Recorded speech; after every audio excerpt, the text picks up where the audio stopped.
এখন শুনবেন আজকের গুরুত্বপূর্ণ খবরের শিরোনাম। পাকিস্তানি সেনা আটকের দাবি, বিএসএফের সীমান্তে ব্যাপক গোলাগুলি।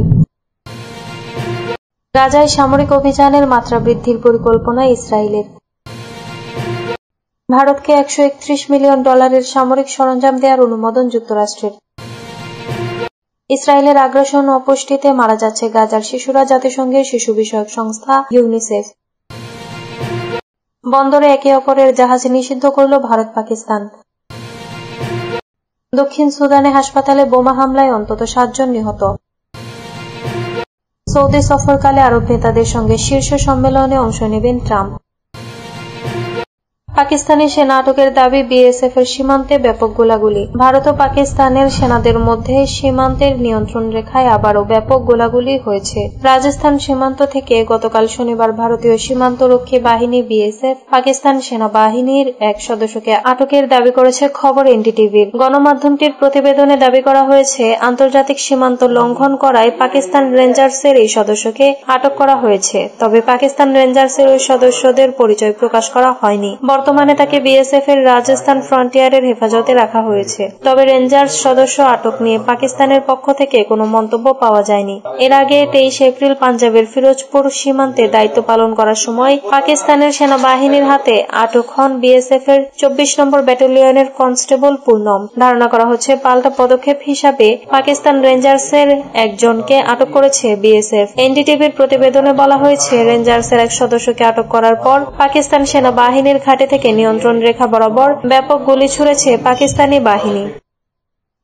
গাজায় সামরিক অভিযানের মাত্রা বৃদ্ধির পরিকল্পনা ইসরায়েলের। গাজায় সামরিক অভিযানের মাত্রা বৃদ্ধি করতে যাচ্ছে ইসরায়েলের সংক্রান্ত পরিকল্পনা ইসরায়েলি নিরাপত্তা ক্যাবিনেটে অনুমোদিত হয়েছে বলে শুক্রবার দেশটির সংবাদ মাধ্যম দাবি করা হয়। এদিকে ইসরায়েলের বিমান হামলায় একদিনে 43 জন নিহত হয়েছে। এর পাশাপাশি অনাহারে শিশু মৃত্যুর হার বাড়ছে। নাম প্রকাশে অনিচ্ছুক ইসরায়েলি কর্মকর্তার বরাতে ইনেট নামক সংবাদ মাধ্যমে বলা হয়, হামাস যতদিন জিম্মিদের ছেড়ে না দিচ্ছে, আমরা সামরিক অভিযানের তীব্রতা বৃদ্ধি করতে থাকব। প্রতিবেদনের সত্যতা যাচাই নেতানিয়াহুর কার্যালয়ে যোগাযোগ করা হলে কার্যালয়ের মুখপাত্র কোনো মন্তব্য করতে অস্বীকৃতি জানান। তবে প্রতিবেদনের দাবি সত্য হলে গাজায় যুদ্ধ বন্ধ এবং জিম্মিদের মুক্তির বিষয়ে কোনো অগ্রগতি অর্জিত হয়নি বলে নিশ্চিত হওয়া যাবে।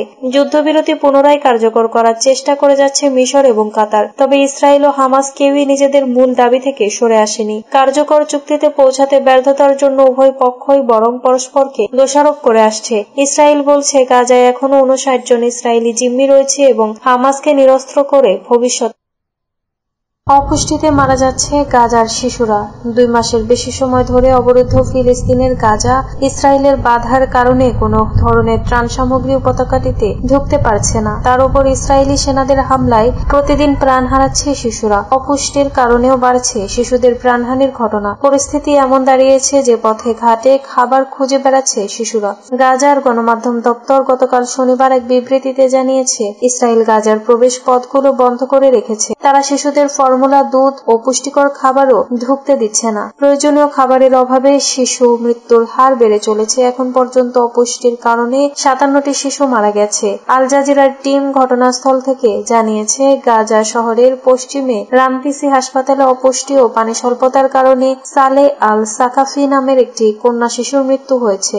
জাতিসংঘের শিশু বিষয়ক সংস্থা ইউনিসেফ আগে সতর্ক করে বলেছে, গাজায় 5 বছরেরও কম বয়সী প্রায় 3,35,000 শিশু অপুষ্টিতে ভুগছে, যা তাদের প্রতিনিয়ত মৃত্যুর দিকে ঠেলে দিচ্ছে। গাজায় কর্মরত নরওয়েজিয়ান শরণার্থী সংস্থার ব্যবস্থাপক গ্যাভিন কেলিহের বলেছেন, কোনো পদক্ষেপ না নিলে গাজার হাজার হাজার মানুষ মারা যেতে পারে। অন্যান্য সাহায্য সংস্থা আন্তর্জাতিক সম্প্রদায়ের কাছে জরুরি ব্যবস্থা নেওয়ার আহ্বান জানিয়েছে। রেড ক্রস কমিটি সতর্ক করে বলেছে, গাজার মানবিক তৎপরতা পুরোপুরি ভেঙে পড়ার উপক্রম হয়েছে। তাৎক্ষণিক পদক্ষেপ না নিলে আরো বিশৃঙ্খলা দেখা দিবে। তখন মানবিক কোনো প্রচেষ্টা তা ঠেকাতে পারবে না।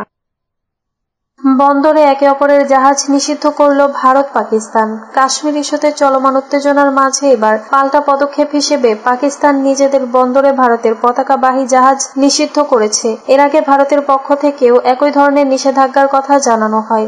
গতকাল শনিবার ভারতের জাহাজ চলাচল বিষয়ক বিভাগের মহাপরিচালক এক বিবৃতিতে জানান, পাকিস্তানের পতাকাবাহী জাহাজকে ভারতের কোনো বন্দরে প্রবেশের অনুমতি দেওয়া হবে না। সেই সঙ্গে ভারতের পতাকাবাহী জাহাজ পাকিস্তানের কোনো বন্দরে যাবে না। বিবৃতিতে বলা হয়, জনগণ ও ভারতের জাহাজ চলাচলের স্বার্থ রক্ষায় ভারতীয় সম্পদ, কার্গো ও সংশ্লিষ্ট অবকাঠামো নিরাপত্তা নিশ্চিত করতে এ আদেশ দেওয়া হয়েছে। এ বিষয়ে যে কোনো ব্যতিক্রম বা ছাড়ের ক্ষেত্রে পরীক্ষা নিরীক্ষার পর কেস টু কেস ভিত্তিতে সিদ্ধান্ত নেওয়া হবে বলেও জানিয়েছে পাকিস্তানি কর্তৃপক্ষ।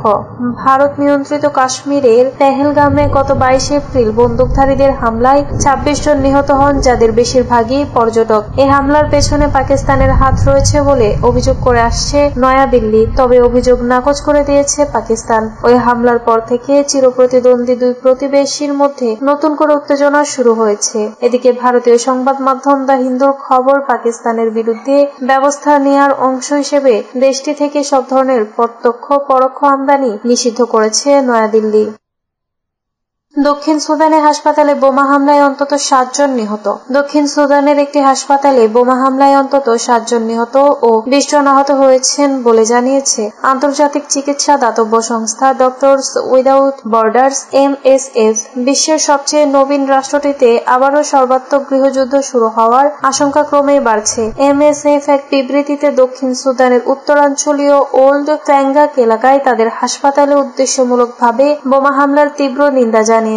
হামলায় ওই অঞ্চলের সবশেষ কার্যকর হাসপাতাল ও ওষুধের দোকান ধ্বংস হয়ে গেছে। সামাজিক যোগাযোগ মাধ্যম এক্সে দেওয়া এক পোস্টে MSF বোমা হামলা বন্ধের আহ্বান জানায়। পোস্টে সংস্থাটি লিখেছে, বোমা হামলা বন্ধ করুন, বেসামরিক মানুষদের রক্ষা করুন, স্বাস্থ্যসেবা খাতকে রক্ষা করুন। এ হামলাকে আন্তর্জাতিক আইনের সুস্পষ্ট লঙ্ঘন বলেও উল্লেখ করেছে MSF। হাসপাতাল লক্ষ্য করে কেন হামলা চালানো হয়েছে তা তাৎক্ষণিকভাবে জানা যায়নি। দক্ষিণ সুদানের MSF এর প্রধান মামান মুস্তাফা রাজধানী জুবা থেকে আল জাজিরাকে বলেন, অস্ত্রসজ্জিত দুটি হেলিকপ্টার থেকে হাসপাতালের উপরই হামলা চালানো হয়েছে বলে জানিয়েছে তার মাঠ পর্যায়ের দল। মুস্তাফা বলেন, হেলিকপ্টার দুটি হাসপাতাল ও চিকিৎসা সামগ্রী লক্ষ্য করে বোমা নিক্ষেপের পর ওল্ড ফ্যাঙ্গাক শহরে টানাগুলি বর্ষণ করেছে। মুস্তাফা আরো বলেন, বেসামরিক জনগণ ওই এলাকা ছেড়ে পালিয়েছেন। পরিস্থিতি অত্যন্ত ভয়াবহ ও বিপর্যয়কর। আমরা হতবাক হয়ে গেছি। হাসপাতালটি 2014 সাল থেকে অর্থাৎ 10 বছর ধরে সেখানে ছিল। সৌদি সফরকালে আরব নেতাদের সঙ্গে শীর্ষ সম্মেলনে অংশ নেবেন ট্রাম্প। সৌদি আরব সফরকালে গালফ কোঅপারেশন কাউন্সিল GCC-ভুক্ত দেশগুলোর রাষ্ট্রপ্রধানদের সঙ্গে শীর্ষ সম্মেলন করবেন যুক্তরাষ্ট্রের প্রেসিডেন্ট ডোনাল্ড ট্রাম্প। শীর্ষ একজন মার্কিন ও 2 জন কর্মকর্তা শনিবার তথ্য জানিয়েছেন আন্তর্জাতিক গণমাধ্যম এক্সিওসকে। আগামী 13 মে এক সফরে ট্রাম্পের সৌদি আরব পৌঁছানোর কথা রয়েছে। পরদিন 14 মে সকালে সম্মেলনটি অনুষ্ঠিত হবে বলে ধারণা করা হচ্ছে। এ সফরের মধ্য দিয়ে যুক্তরাষ্ট্র উপসাগরীয় রাষ্ট্রগুলোর মধ্যে অর্থনৈতিক সহযোগিতা ও বিনিয়োগ বাড়ানোর উপর গুরুত্ব দিচ্ছে ট্রাম্প প্রশাসন। শীর্ষ সম্মেলনটি ট্রাম্পের জন্য একটি সুযোগ, যেখানে তিনি মধ্যপ্রাচ্য, যুক্তরাষ্ট্রের ভবিষ্যৎ ভূমিকা এবং নীতিগত লক্ষ্যগুলো তুলে ধরবেন। সৌদি যুবরাজ মোহাম্মদ বিন সালমান MBS সম্মেলনে সংযুক্ত আরব আমিরাত, বাহরাইন, কুয়েত, ওমান এবং কাতারের নেতাদের আমন্ত্রণ জানানোর পরিকল্পনা করছেন। আরব এক কর্মকর্তা জানিয়েছেন, সম্মেলনে অন্য আরব দেশের নেতাদের আমন্ত্রণ